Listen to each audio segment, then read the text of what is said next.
What do you think? Do you think I should be closer? I don't know, as long as it catches our audio, it's fine.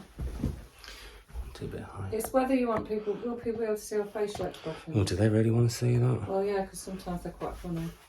Come on, Louise. It's like... Only 2 more to go. I can't breathe! Hi and welcome to my channel. I'm Simon and today I am back with my mother Louise. Hello!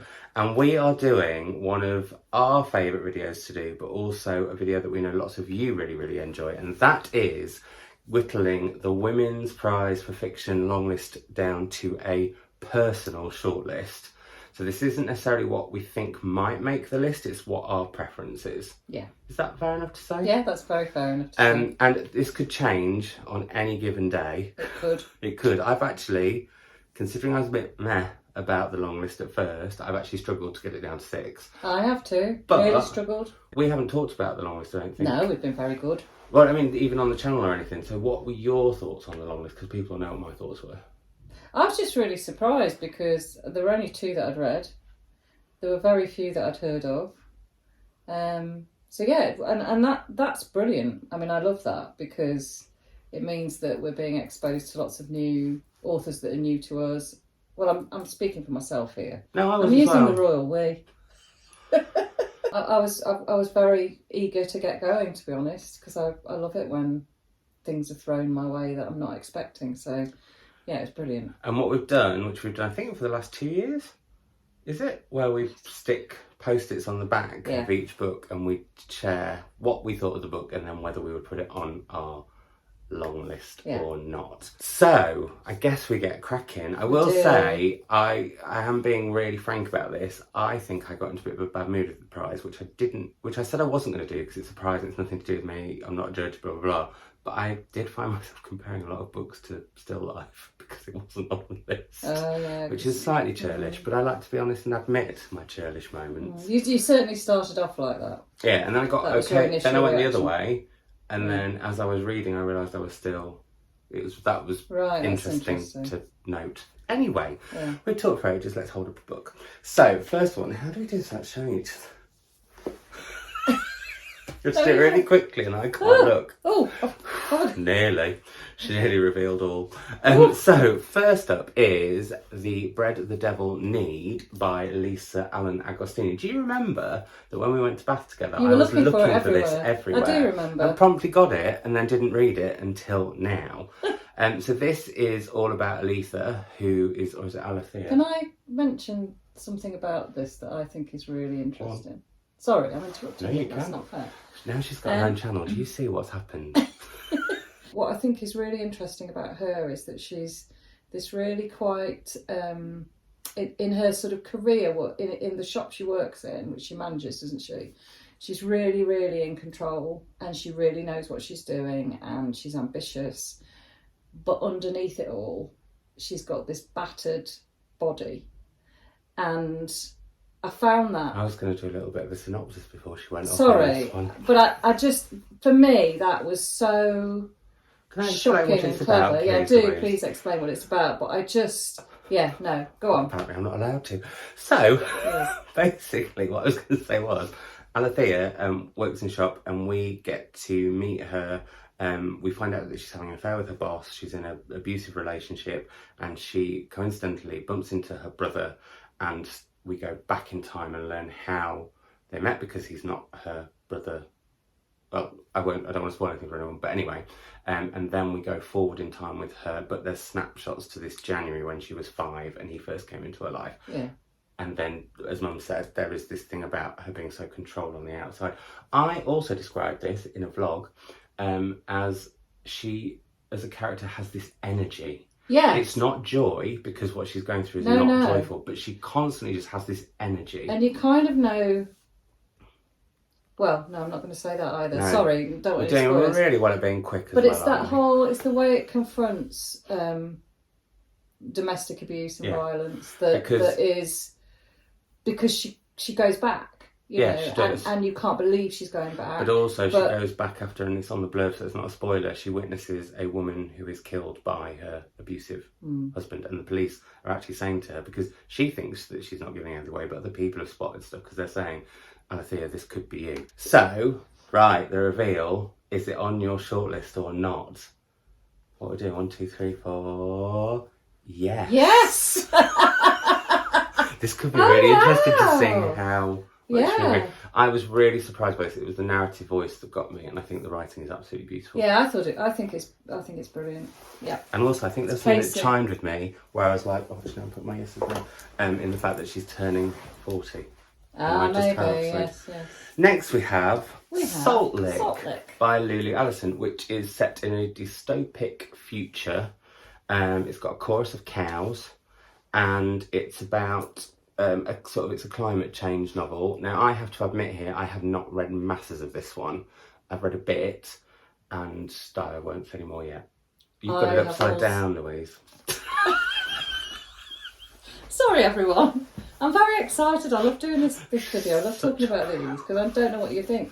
I haven't read much of this either, and that was because I just could not. I tried really hard, and I couldn't get into it at all. I think, I mean, I am a massive fan of Greek tragedy and choruses. I have an issue with writing that when I read it, I'm very aware that the writer is writing. Yes, and that for me was a real difficulty.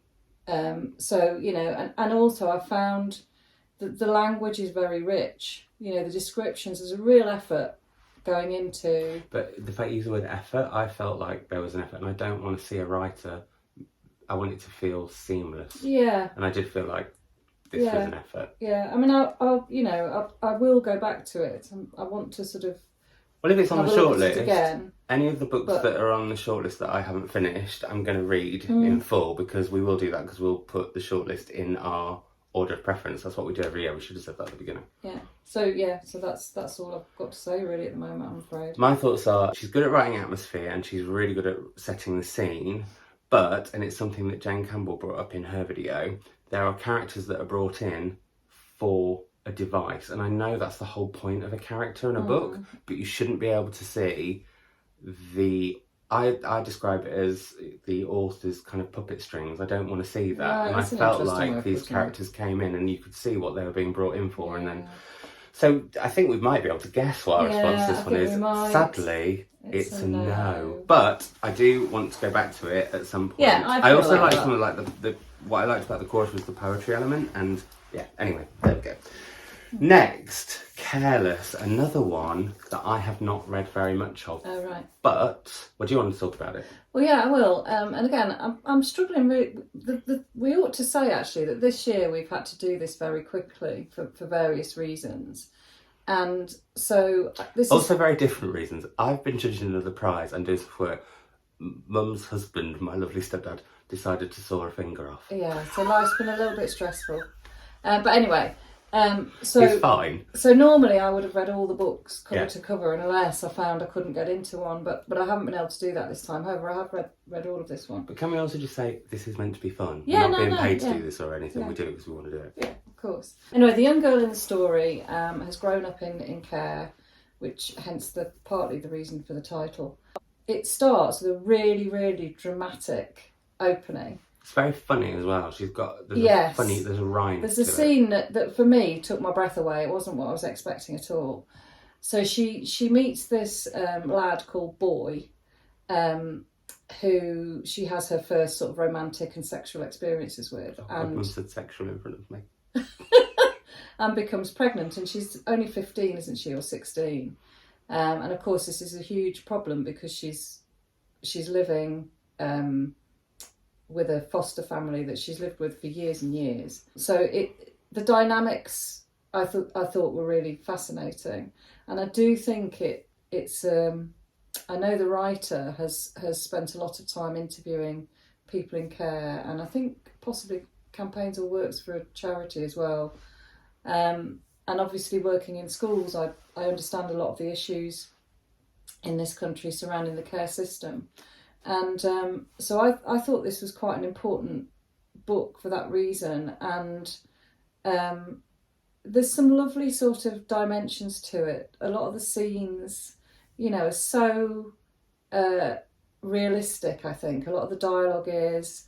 A lot of the relationships are. And I think it sort of really, to me, it portrayed the teenage world very well. I often read novels where I wince a bit. It's interesting you mention that. A lot of people thought it was a YA novel. Yes, I can see why that might be. If it was, it wouldn't be eligible. I wanted to ask you, and I don't know if you mind me asking this question, as you were pregnant at around the same age, I wondered if that chimed with you particularly. It did, yeah. I think that's fair to say that there was some, a very, very different situation, but some of the fear that she expressed about, you know, how the world around her would perceive it and the decisions that she was having to make, of course, yeah, I found that very relatable. Yeah. I didn't read very much of it, like I said, but I found the opening, there was a wryness that I really enjoyed. It felt like not a fresh voice in a fresh debut discovery, but just it felt fresh. That's the word I'd use. But when I was comparing it to other books, I felt like the subject matter is really interesting, but I didn't feel it was as layered as You see, I would disagree with that because of the relationships, because I thought it really explored very deeply her relationship with her foster mother in particular. But I didn't get very far, so that's maybe why I didn't get that. Is it on our personal shortlist? It's a no from me. It's a yes from me. Oh. Next we have Remote Sympathy by Catherine Chidgey, and I do think we need to be quicker. This is all about a woman who moves from, is it Berlin she's living in? Frankfurt, sorry. And she moves from a city out into the countryside in Germany where she can basically get anything that she wants. And we soon discover that she has moved next door to a concentration camp and her husband is part of the Nazi movement. And it's how then, because of something that goes on with her, she becomes,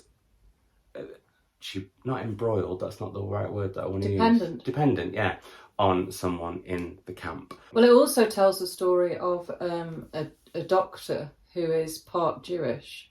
Who she becomes. So, you know, the novel's told from from several perspectives actually, from his, from hers, and also from her husband's.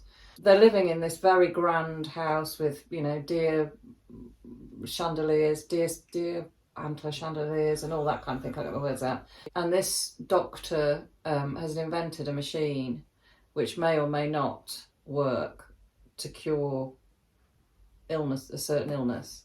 Can I say what the illness is? I wouldn't give too much more away.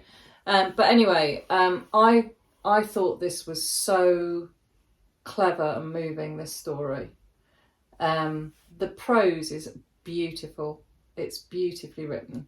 And the fact that you're seeing things from within the concentration camp from the Jewish perspective, and then you're seeing things from the other side of the fence, all the wealth and also you get the attitude of the people who live in the town that's by the concentration camp. They are a voice in the novel as well. But in this novel, it's seamless. Yeah, I just thought, and there's something quite film starry about the women as well, who are, because they're so privileged, and there's a child in it as well. She has a young son, and the impact on him of living near the concentration camp, this young German boy. I thought it was very brave novel, and quite an important one.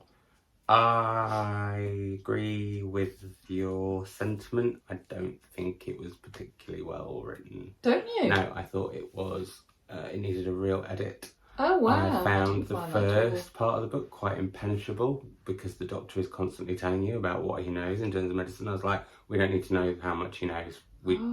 But then what switched is when it goes to the human story. So, for example, early on you find out that him and his wife had to pretend they weren't married, and actually she married someone else in order to escape what was going on with the Nazis.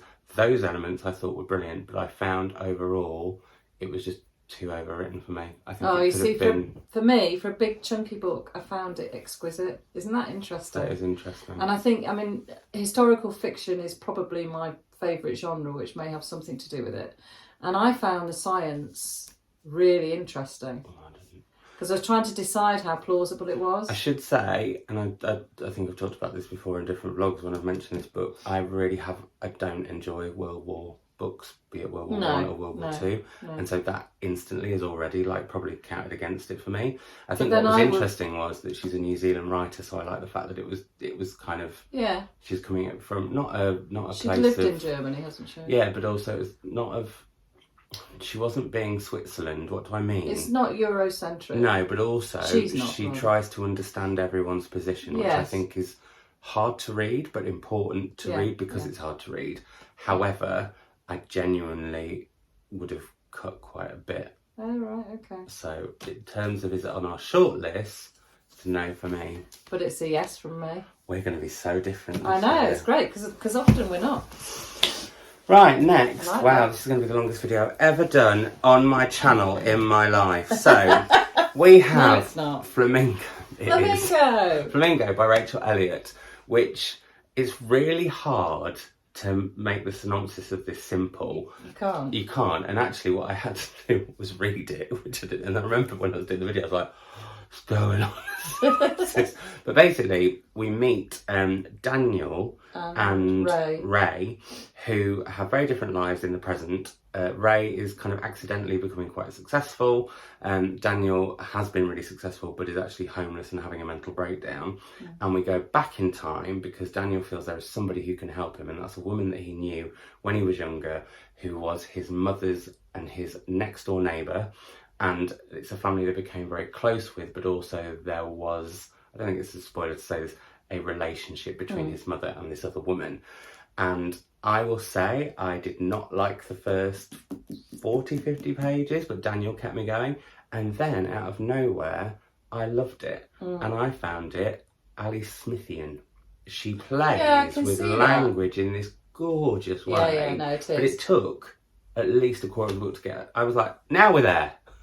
What did you think, Louise? Well, you see, I wouldn't agree with that because this is really good because at the beginning, one of the things I loved about it was making me laugh out loud. Oh, it's funny. I thought, and it's so nice to read something that, I mean, I was very worried for Daniel, don't get me wrong, but it's written in a really pacey, sort of slightly sarky, it's got a rhyness, which I like. It really has, and I was annoying Tim because I kept laughing out loud, as I was reading it. So, I think it's a really clever, very clever novel. I don't think this cover does it justice. I think a lot of people won't read it because of the cover, and I think they should. Actually. And I think I'm also not sure about the title either. Well, that's what I was going to say. I think it was it Lauren who said that it was like the Flamingo thing was an afterthought, like, oh, I need a really good catchy cover and title, let's have that into the story, because the whole thing about flamingos is a tiny, tiny moment of it. I love that it looks at sort of found family and it looks at marriage and relationships in a really different way and love in a really different way. I also found it quite oddly nostalgic. I did say in a video, not because you run off with the woman next door, but there's something about Daniel and his mum in the 80s, single parent, that chimed with me a little bit. So but that said, it hasn't made my shortlist. No, and it's one that nearly did. It could have done, I felt. I think if I hadn't had the first quarter, it could have. Right. But I think I struggled with that bit. So that's. But I realised I've read Rachel Elliott before because she's been on the long list before, and really liked that book. I think it's called Shouting Through a Megaphone. So I now want to go back and read. Yeah. But I think they need to have a word with the marketing team because I don't think that's their marketing. Now we have the same book next, but they look very different. This is Louise Erdrich's The Sentence, which was one of the ones that I was most excited about because I heard it was about a woman who'd been to prison, hence one of the reasons for the sentence, who was going and working in a bookshop, which happens to be Louise Erdrich's bookshop, so it's kind of got this meta nature to it, which is haunted by Flora, the most annoying customer in the bookshop. Yes. All of that really, really made me laugh. Mum, what do you think of it? Yeah, well, again, I enjoyed it. As you know, I'm not really into ghosts, but I quite enjoyed this one. I loved the scenes at the beginning, with the incident. Yes. Well, I think we can live that away. But that actually was also an issue that I had with it, because Tukey does something for a woman that she's got this crush on that ends up getting her in jail. Yeah. But if you pick it apart too much, which I might have done slightly, it's not actually that. I found it a bit OTT and not really Yes, maybe. And then also it doesn't how she really gets out of necessarily prison have so a relevance. quickly. And I was like, I would have cut that and just been like... And her relationship with the police guy as well. So that was an issue. But what I did like was how bonkers it was. Yes. Because it is bonkers. But I do think it loses its way. Yeah, and in actual fact, I haven't finished it yet. I will do. I intend to finish it. I'm intrigued enough to do that, but I felt the pace slowed right down. I found it was when we find out there's a book called The Sentence, which might be a cursed book. Yes. Which intrigued me, and then I felt like it sort of went, and I'm quite shocked at this, but I ended up putting it down quite a bit, and then I picked something else up. Yeah. But I think felt like that. It's a great book, and I really liked all the stuff around Native American culture. No, that was brilliant. And I would like to read more of her work. Like I can see, I've got The Night Watchman, which was her Pulitzer Prize winning book. But yeah, so for me, it was a no, and I'm really shocked at myself because this was when I first saw the list. I thought it was going to be my favourite. But also, how funny that the American edition's so different. It's got deckled edges, which I really like. Some people hate them, but I really like them. I like them. I like the texture. So far, I have 1 yes, and you have 3. I've got 3. Wow. I've blown. Next, we have The Paper Palace by Miranda Cowley Heller, which is about a woman called Elle, who, as we meet her, has just with her childhood best friend, quite drunkenly, while her husband and her best friend, long-term best friend's wife, moving on. I just confused myself so much, there was no need. And then what we do is we go forward as what follows on unfolds, but then we also go backwards to her childhood before she meets Jonas, and sort of find out about her family, particularly her mother, and the relationships that her mother's been in that sort of affect her. Well, they do affect her. Yeah. I was trying not to give too much away. Oh, sorry.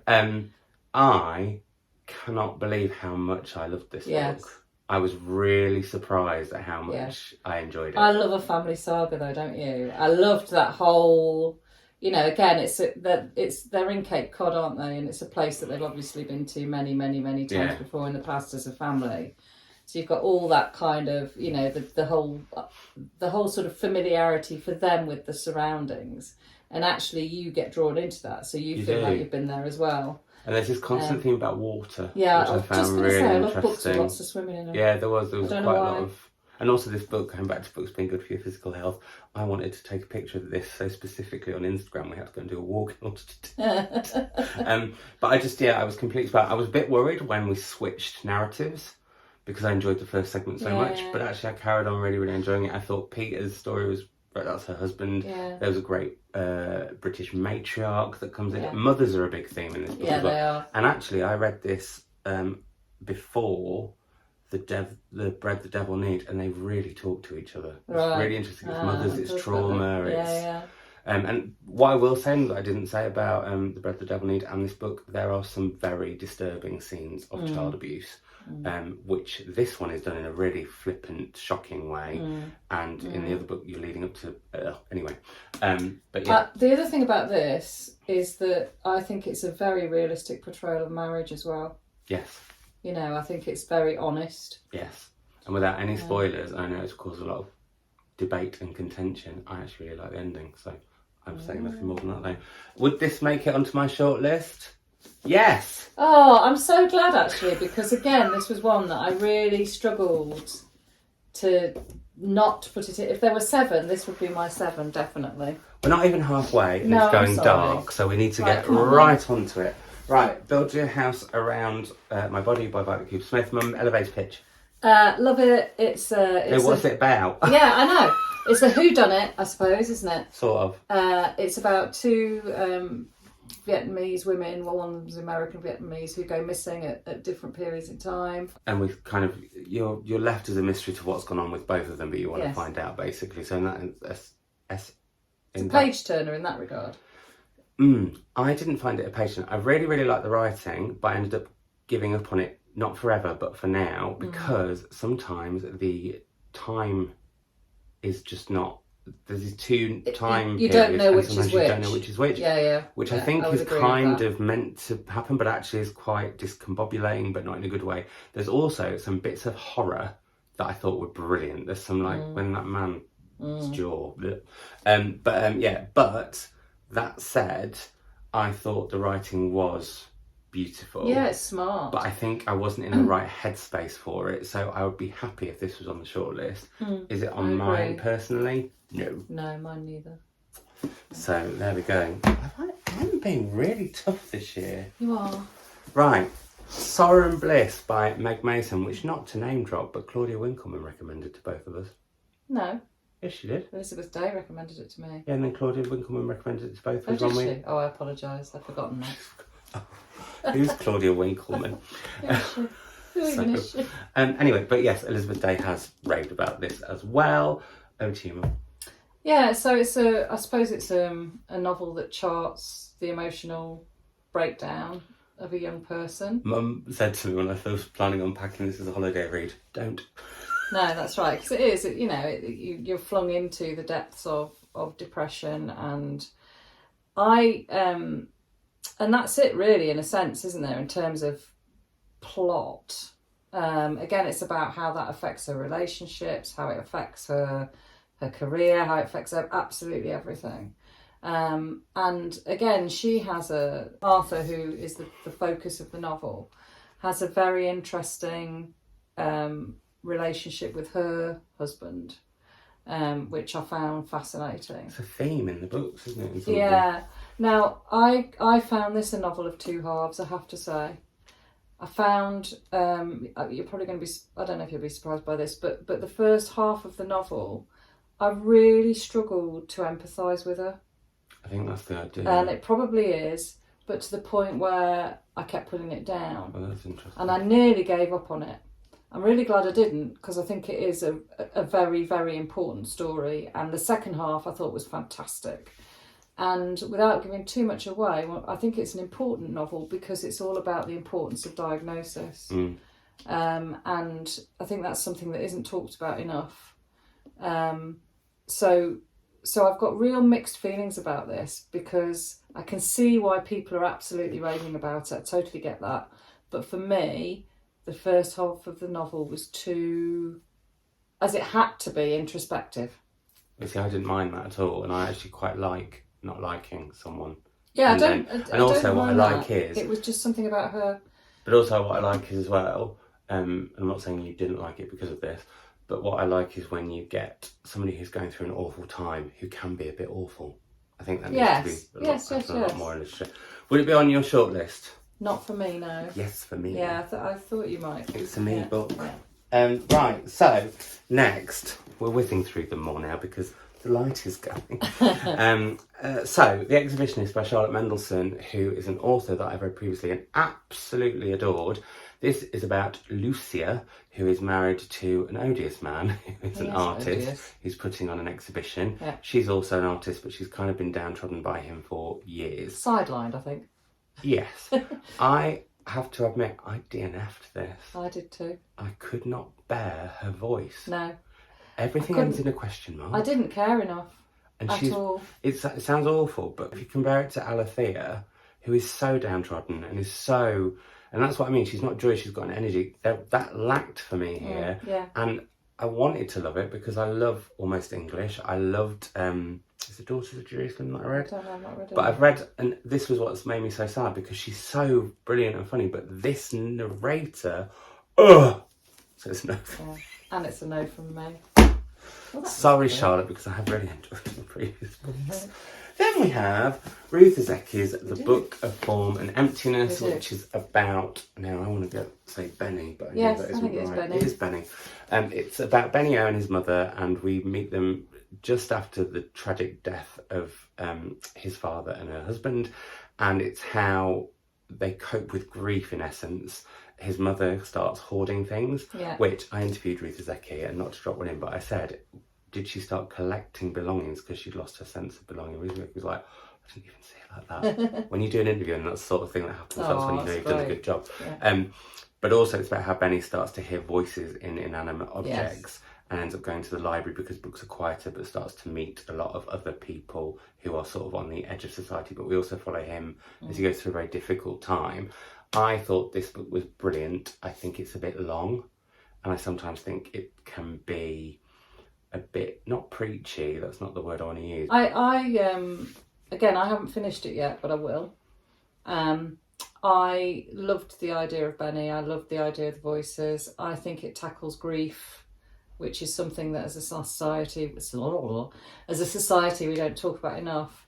So I think, you know, for those reasons alone, it is very well written, I think. But I, again, had the issue with the books as a voice. Well, also, yeah, we should say there's a book that narrates. Yes, and I think actually does it really well. Yeah, it does. But I wasn't in the mood for that. And again, this is the thing with novels, isn't it? That sometimes just not. So I want to come back to this, definitely. And I can understand why it's, you know, been so successful. But for me, no, it's a no. No for me. And I did really, really enjoy it. But I think this is what's so interesting, because that was in I had 8 that I would have shortlisted if I could make a list of 8, and that was one of them. Now we have a book that I've banged on about quite a lot on this channel, This One Sky Day by Leonie Ross, which is set on the island of Poppy Show, where everybody has a little something and a little bit of magic. They call it cause. And we follow a load of different people over one particular day, but in doing so we learn about the history, we learn about all of their different magics, we learn about the politics, we learn the gossip, it's a whole world in a novel. It is. Yeah. In one day, and I don't know how she did it. No, I don't know how she did it either. And there's joy and there's sorrow. There's horror in some ways. Yeah, and the characters are so rich. And the way she looks at what magic you have. Yeah, food is a really important element of this novel, and I really enjoyed all of that as well. What's his title? Oh, I can't remember. What's he called? Oh, see, she tested me like this. Sorry, she'd be furious. I'm not She'd testing leave, you she'd storm off, she'd throw the myself. camera down, and that would be it. But I will say, and I've said this every time I've talked about it, the first chapter does take a while to get used to the world I found. Oh, that's interesting. I loved it. It's like almost fantastical. And also, I find it odd that I don't ever want to really reread books. I would reread this in a heartbeat, and actually do want to, and it's a yes from me. And it's a yes from me. Hooray! That's another one. Now we're down to, I've got 4. What are you on? 4 as well. Interesting. So, another book where we've both got very different versions of it. Well, they're similar. Because I like the American edition sometimes. So this is The Island of Missing Trees by Louise. I have dedicated a whole video to this. It's about a young girl who, she's going through grief. Her mother died Christmas before. She's asked as a homework assignment to find out about her family history, but she doesn't know because they've kept it from her. Her mother and father did. And it's how an incident also happens at school that goes viral. But then we also find out what happened and how her parents met through a fig tree that is being... Should also mention that her mother's died. I did. Oh, sorry, did you? Like the Christmas before. Sorry. So, but grief is another big theme in these books, actually. Yeah. I think this is a masterpiece, genuinely. I don't say that very often. I don't normally like inanimate objects talking. That's another theme in some of these books. Yes. But I found the voice of the fig tree. I will say there's something happens at the end that I did find a bit schmaltzy, but I forgave it. I didn't, you see. I thought the ending was beautiful. Oh no, there was a bit of me that, I'm quite a cynic though. Yeah, but I thought that it was right for this book. There was a scene with a parrot that's molting that made me cry for about 25 minutes. Yeah. There's some beautiful stories about the people of Cyprus, be they Greek or Turkish, But the message of the novel that they're all islanders, absolutely, but also how important your heritage is and how important it is to know your past. past. Think it's a really interesting novel to be reading at this time with what's happening in the Ukraine as well. Yes. So yeah. But sorry, I just wanged on then because I agreed with you. I mean, I love Elif as a writer as well, and this is an absolute gem. It really is beautiful. Every time I talk about it I want to cry because I love it that much, and that's so rare with me in books. Yeah. No, and I love the fig tree as well. You see, it didn't grate.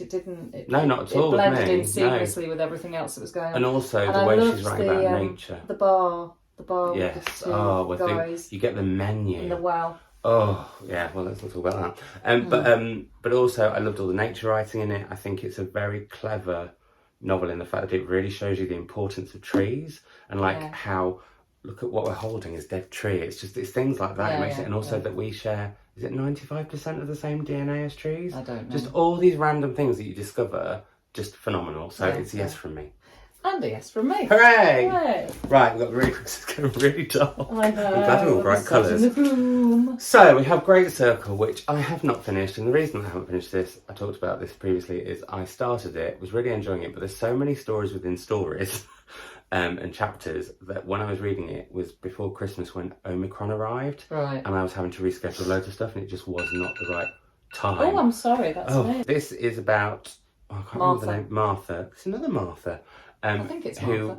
Who wants to fly around the world. Circumnavigate. Yes, around the Great Circle. And also you have an alternating timeline, which is in Hollywood, where we meet the actress who's going to play her in a movie. I haven't finished this because I thought it was brilliant, but just so much. What did you think? I absolutely loved it. I loved it because if she is called Martha, I hope I've got that right. What's brilliant is Marion. Marion. Sorry, you've got this. We've fantastic... read a lot of books recently, Louise. We have. She's this very feisty, adventurous female. I mean, it must be what is it? The early 1900s, I suppose. Or 1950. Oh, it's later than it's when she embarks on her dreams. So you go backwards. That's right. So you know, you've got this woman who's really sort of feisty and you know, capable of doing all these amazing things, and she's determined to learn to fly a plane, and she does. And I just loved all of that. It's an adventure story in lots of ways, actually. And the scenes, the pictures of her, you know, I mean, I can still see her in that plane, and I can smell it, and I can hear it. But she's also living in a time where she's kind of at the mercy of the males around her. Not all of them, actually. So she's got a really dysfunctional father who was a sort of well-known artist. She's got... there's brilliant stuff about, like... Her personal relationship, like, you know, sexual relationships, a relationship with a husband. That's really interesting. Oh, God, there's so much in this. You know, I'm thinking about it now. And... She's only talking about Marion's story, but this is where I think it was a bit intense for me at the time. Well, you see, I thought the Hollywood character, the voice was so different. But, no, it was. I wasn't as interested in her story. No, but I don't think you need to be. I think that's the point. Okay. I don't think that matters. Because I thought that... It does matter, because if you're not as interested, that was one of the other reasons I was a bit like... I think I'm trying to say something slightly different. I felt that she was a little bit peripheral. Okay. But actually, I think if you read it all, you'll perhaps see why. Well, I've got absolutely no doubt that it's going to be on the Because I thought it was going to be equally about both women. Yeah. But it isn't at all. It's much more Marion's story. Anyway, yeah. So it's a no from me, but only because I haven't finished it, because I found it too intense, but also didn't love the Hollywood story. Yeah. That was what kind of was the thing for me. But as you've already guessed, it was a yes. So we know what's coming with the next two from Louise. The first of which is the final revival of Opal and Nev by Dawnie Walter. It's told through interview with... It's clever, It starts off with an editor who basically, Opal has decided that she might want a revival from a band that she was in, and it's all about, you know, people coming back and doing tours and whatever, and nobody really knows why they stopped being in the band, so you get that. I actually ended up listening to it on audio, and oh my goodness, it is amazing. The bits that I wasn't quite getting in the text, like Opal's sister and the pastor, honestly, was, you know, interesting, but hilarious on audio, because the pastor's just constantly so about Opal. Anyway, I thought this was brilliant. What did you think? Yeah, no, I really, really enjoyed it. And again, it's another one that could have made it onto my personal shortlist. The thing I love about it most is actually the structure of it and the way that you're getting those different voices. And sometimes it's only like a sentence from what from one of the others. So that's what the pastor does quite. It's like He'll a just constant say conversation naughty. or a constant interview. It's like listening to a podcast or something like that, actually, in some ways. Which is why it's so good to listen to, I think. Yeah. I think it's a really and of course I loved all the music stuff. I think Tim would really like this. Yeah, I think he would. My stepdad also would. Yeah. Anyway, it's a yes from me, and I'm shocked to myself. Well, we know it's going to be a no from you. It's a no from me, but it could easily have been a yes. I think I wrote on one no maybe, but I can't remember which one it was. Anyway, right, last but not least, and no, I need to put that on that pile.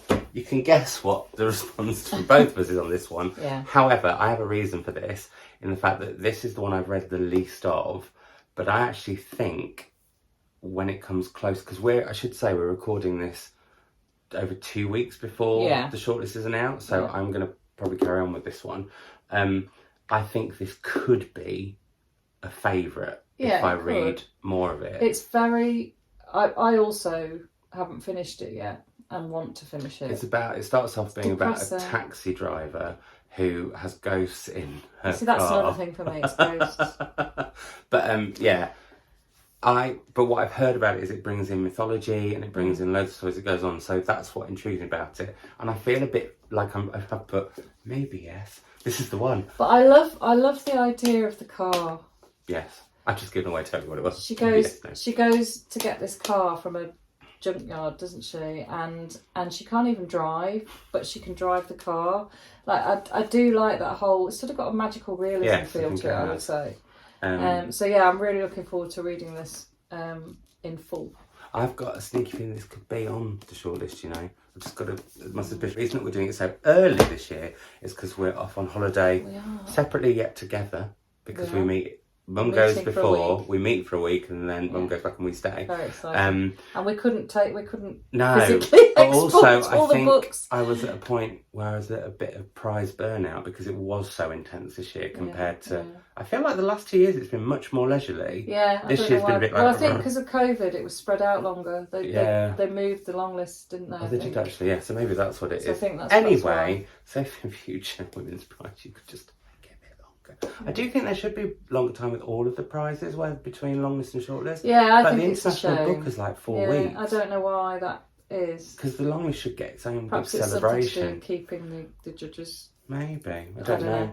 But... Anyway, so this is my shortlist. And this is mine. And actually, how many have we got in common this year? Not many, I don't think. One. I can't hold them like that. I think we've only got 2. We've only got 2 in common, Louise. They're like fish. Hang on, 2 or 3? 3. Oh yeah, sorry, 3. I think we've got, what have we got in common? We've got the bread the devil need, the this elite one Sky Day, and this one Sky Day. Yeah, elite Shafak. How can you do that? Get all the titles so... Look at the state of mind. So there we go. They are our personal shortlist. They are. And now we can return to our husbands and go for dinner because they're probably starving as we've been filming for nearly an hour. Yeah. So now we need to try and do a thumbnail. So can you get all of them on your knee? I can try. If you do it in stages, that will help. In any order? Yeah, as long as you're not showing the order or the spine or the what sits. In fact, I might mix it up to 4 people. But yes, that's what I'm doing. Before we do that, we're just letting you know that we're mixing it up, even though you've seen the video by now. Thanks as always for doing this video with me, Mum. I think Mum's going to do a shortlist video on her channel, which I'll link below. Oh God, I can't do this. I am going to do a shortlist on Louise Savage music. Here we go. Get that in while she can. This is like being buried in books. I'm trying to mix it up. I've got to do it that way around. Yeah, because then nobody knows what your order is. Oh my God! Can I do it that way? And then. If we just stay still for about 5 seconds, that'll be able to be a really attractive thumbnail. She's not got them all yet. It's like Jenga. Come on, Louise. It's like... Only 2 more to go. I can't breathe. You can do it. I'm having to drop my knees. You can do it. I'm going to break my legs. No holiday if you do that. Now we have to hold this. For a whopping. Have you pressed the thing yet? Yeah, it's recording, but I'll just grab it. I'll screenshot it for the recording. So if you just look really happy to be holding these books for 5 seconds. 1, 2, 3, 4. There we go. I'm is in them. Oh my god. Oh, he's a pro. Sorry, I went on a bit. I haven't finished recording yet. She's still going on a bit. Anyway, on that note, it's been a joy. We'll be back together in some other video at some other point. Oh, she's going to let them all go. It's going to be all... I'll tell you what, I've decided what I want to happen to me when I die. Oh, okay, this is fun. So on that happy note, it's goodbye from me. It's goodbye from me. Bye. Oh, don't wave. I always wave when I'm with you. Bye. Bye.